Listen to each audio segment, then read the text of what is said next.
দেখে এটাকে মাটন কষা মনে হলেও এটা কিন্তু স্পাইসি চিকেন কষা। আর এইভাবে একবার চিকেন কষা বানালে যে কোনো অকেশন হোক আর ডিনারে হোক আপনার কিন্তু দারুণ প্রশংসা হবে।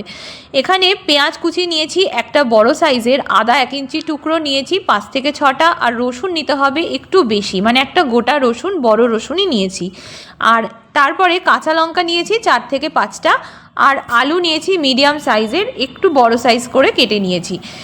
আদা, পেঁয়াজ, রসুন, কাঁচা লঙ্কা আর 3-4টে তেজপাতার একটা পেস্ট বানিয়ে নিয়েছি। তারপরে দিয়ে দিলাম 1 চামচ জিরে গুঁড়ো, 1 চামচ ধনে গুঁড়ো। আর এটা হচ্ছে 700 গ্রাম চিকেন নিয়েছি, চিকেনটা ভালো করে ধুয়ে নিয়ে রেখে দিয়েছি। এরপরে এর মধ্যে হলুদ গুঁড়োও দিয়ে দিলাম 1 চামচ মতো, জিরে ধনে সব 1 চামচ মতো। আর সর্ষের তেলটা একটু বেশি করে দেবেন।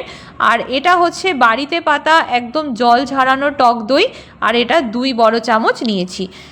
দারুণ খেতে হয়, আর এইটা কিন্তু আমি বাড়িতেই বানিয়েছি, অসাধারণ লাগবে। এই রেসিপিটাও আমি একদিন আপনার সাথে শেয়ার করব। দারুণ কিন্তু হয়েছে এই টক দইটা। এইটা আমি প্রায়শই বাড়িতে বানিয়ে থাকি, শেষ হলে আবার আমি এটাকে বানাই। তো ভালো করে সমস্ত উপকরণগুলো, আচ্ছা এখানে কিন্তু নুন দেওয়ার কোনো প্রয়োজনীয়তা নেই, এখন কোনো নুন দেবেন না। প্রথমে এটা ম্যারিনেট করে আমি সাইডে রেখে দিলাম, আর আমি কিন্তু এটা বেশিক্ষণ ম্যারিনেট করে রাখিও নি, কিছুক্ষণের জন্য রেখেছি। এরপরে কড়াইতে দিয়ে দিয়েছি সর্ষের তেল, বেশ খানিকটা সর্ষের তেল দিতে হবে। তারপরে দিয়েছি পরিমাণ মতো নুন। নুনটা দিয়ে দিলে কি হবে, যে কোনো মশলা দিলে আর আপনার গায়ে ছিটকাবে না। তো প্রথমে আলুগুলো এখানে দিয়েছি, আলুগুলো ভালো করে ধুয়ে নিয়েছি। তো নুন আর হলুদ দিয়ে আলুটা প্রথমে আমরা ভালো করে লাল লাল করে একদম ভেজে তুলে রাখবো।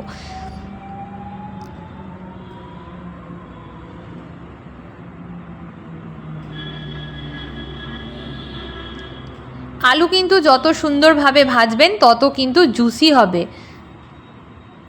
যখন আপনি এটাকে চিকেনে দিয়ে ভালো করে কষাবেন দেখবেন দারুণ একটা আলুর টেস্ট কিন্তু আসছে। আচ্ছা, এরপরে 1/2 চামচ হলুদ গুঁড়ো দিয়ে, আর নুন তো প্রথমেই দিয়েই দিয়েছিলাম, তো ভালো করে এটা নাড়াচাড়া করব, একদম লাল হওয়া অবধি আমাদের নাড়াচাড়া করতে হবে।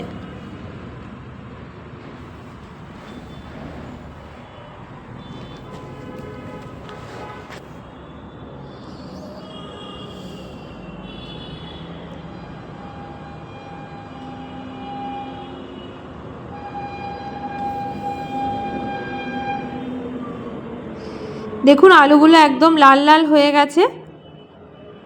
তো এপিঠ ওপিঠ একদম লাল করে ভেজে নিতে হবে।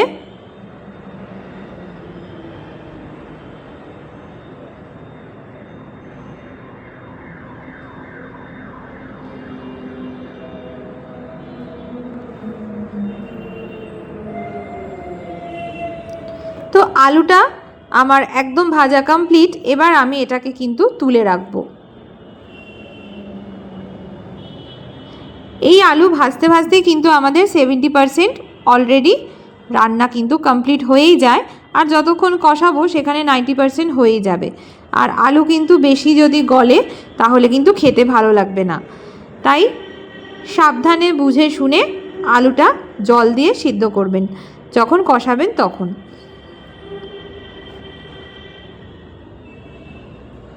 এপিঠ ওপিঠ লাল করে আলুগুলো ভাজা হয়ে গেল।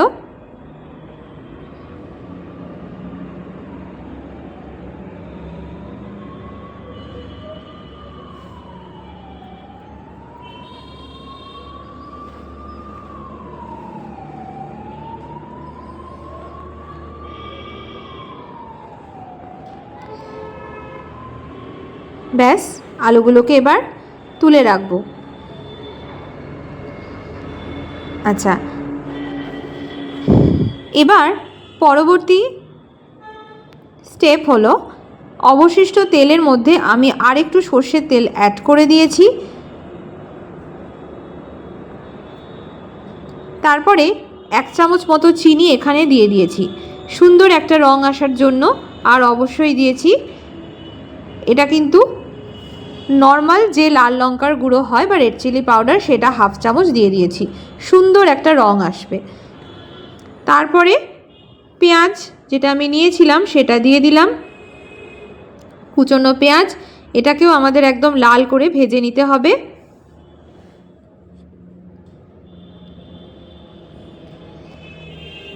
পেঁয়াজটা যতক্ষণ না ভাজা হচ্ছে ততক্ষণ কিন্তু ম্যারিনেট করা চিকেনটা দেবেন না।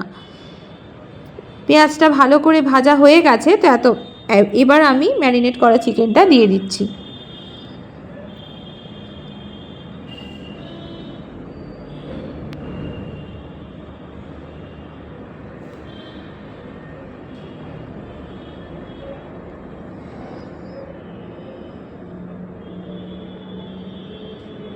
দেখুন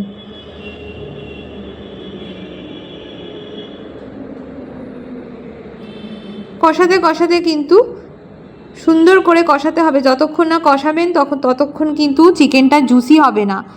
আমি এর আগেও অনেকবার বলেছি। আচ্ছা, এখানে আরেকটা কথা বলে দিই, এখানে কিন্তু আমি 1 বড় চামচ মতো Kashmiri red chilli powder use করছি। আপনারা চাইলে এটা নাও দিতে পারেন। আর চেরা কাঁচা লঙ্কা 4টে মতো ইউজ করেছি। আপনারা চাইলে এটা কমপ্লিটলি আপনারা এটা স্কিপ করতে পারেন বা ছেড়ে দিতে পারেন, এটা আপনাদের ওপরে। সুন্দর দেখতে হয়েছে চিকেনটা, আর এটা একটু স্পাইসিভাবেই বানানো হয়েছে।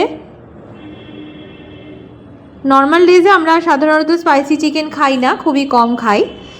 এরপরে একদম শেষে চিকেন কষানো একদম যখন কমপ্লিট হয়ে যাবে তখনই কিন্তু আমরা পরিমাণ মতো নুনটা দিয়ে দেবো। এই টিপসটা আমি আগেও বলেছি যে চিকেন কিন্তু অনেকের শক্ত হয়ে যায়, প্রথমেই নুন দিয়ে ম্যারিনেট করবেন না। কষাতে কষাতে চিকেন যখন একদম সেদ্ধ হয়ে যাবে তারপরেই কিন্তু নুনটা দেবেন। এখানে আমি হাফ চামচ মানে হাফ কাপ মতো জল দিয়েছি, চামচ বলছি, হাফ কাপ মতো জল দিয়েছি। প্রথমে ভালো করে মশলা যেটা নিচে লেগে থাকে, অনেক সময় মিক্সার গ্রাইন্ডারের ভেতরে দেখবেন মশলা থাকে, ওর মধ্যে আমি সামান্য একটু জল দিয়ে ভালো করে মশলাটা নিয়ে এর মধ্যে দিয়ে দিয়েছি যাতে তলাটা লেগে না যায়। তারপরে ভালো করে কষছি। এরপরে ভেজে রাখা আলুগুলো দিয়ে দেব। আলুগুলো আমার দেওয়া কমপ্লিট হয়ে গেছে। এবার সমস্ত উপকরণগুলো একসাথে ভালো করে কষাবো 5 থেকে 10 মিনিট পর্যন্ত, একদম স্লো টু মিডিয়াম ফ্লেমে। হাই ফ্লেমে একদম ভাজবেন না, তাহলে কিন্তু টেস্ট নষ্ট হয়ে যাবে। এমনকি চিকেনটার যেটা শক্ত হয়ে যাওয়ার ব্যাপার সেটাও কিন্তু হাই ফ্লেমে যদি কষান তাহলে হয়। যত কষাবেন দেখবেন আলুটা কিন্তু একদম নরম তুলতুলে জুসি হয়ে যাচ্ছে। এরপরে ঢাকা দিয়ে এটাকে আমি 15 মিনিট মতো রেখে দিয়েছি। 15 মিনিট পরে আমি ঢাকাটা তুলে দেখে নেব। দেখুন কত সুন্দর তেলটা দাঁড়িয়ে গেছে। আর এখানে কিন্তু জল বেশি আমার লাগবে না। জলটা আমি এমনভাবে দেব, আলুটা তো আমি বলেই দিয়েছি 60 to 70% আমার অলরেডি কুকড হয়েই গেছে, তো জল আমার বেশি এখানে লাগবে না। আমি এখানে 1 কাপ আর 1.5 কাপ মানে 1 কাপ আর হাফ কাপ মতো দিয়ে দেবো। মোট 1.5 কাপ আমি এখানে জল দেব। আপনারা জলটা ঠিক এইভাবে মেজার করবেন। আপনাদের বলে দিই, জলটা এমনভাবে দেবেন যেন চিকেনটা হাফ জলের ওপরে থাকে, হাফ নিচে থাকে। বেশি জল দিলে কিন্তু টেস্ট নষ্ট হয়ে যায়। তার জন্য চাইলে আপনারা জল ছাড়াও খেতে পারেন।